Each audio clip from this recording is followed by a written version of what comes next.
Ray, for you, what was it like reuniting with Zack? Oh, it's like a homecoming. Yeah. I mean, the man is in his element. He's got creative freedom to do what he wants. It's a blessing. And to see that he and Debbie and Wes are still just as sweet and kind and enthusiastic about the work as the day I first met them, it's really inspiring.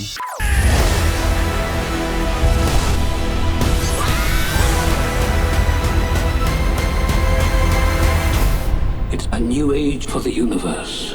What was it like when you first saw your characters when you did your full costume, the makeup, all of it? I mean, honestly, it's one of those things, like, you geek out about your costume, yeah, but like you end up geeking out about everybody else's just as much, if not more. And when you all get together, you're like, man, we look cool as hell. Like, it's that kind of vibe where you're like, okay, we're locked in now, let's go. And E, is this your first project? Yes, this is my first film. Okay, so getting cast, getting the call, tell me everything about that process. I mean, it was insane. I think my audition was a monologue, you know, it was not very long.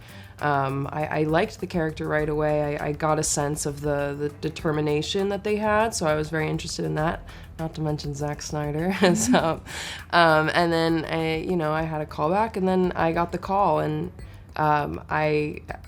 it was the best day to get the call ever because I was actually having a birthday party that day. Your birthday? My birthday party that day. So I got like the best news of my life, and then I went to celebrate with all my friends. And then since then, I'm still having pinch me moments every day. It's like been one of the greatest things that's happened to me in my life. What was the moment that you felt the most connected to your character? There's a moment in the film where Darian is talking to some of the Blood Axes, without spoiling too much, when he makes a decision to join up with Cora and Gunnar and the rest of the crew.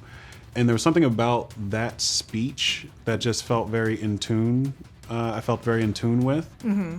It's a little random moment, right? Like little looks between characters. And there's a moment that Ian and I share that really just like, it kind of hit me in that place. Love it. Yeah. I think for me, I learned a lot about Devra's point of view at a certain point in the film when there's a little conflict between the brother and sister, and like they have this rich history of this rebellion and running this rebellion, and they lead together, but they have two different kind of philosophies. And so to be able to learn about their philosophies through this conversation, I think that's when I really learned about the dynamic.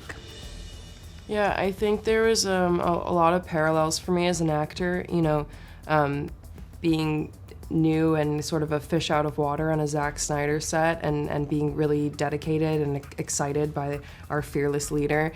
Milius had that too, you know, with the Blood Axes. So there was kind of this way that I was living like a parallel life to them. And this is also the start of a franchise, and I know Zack has all kinds of ideas of where it's going, what he's doing.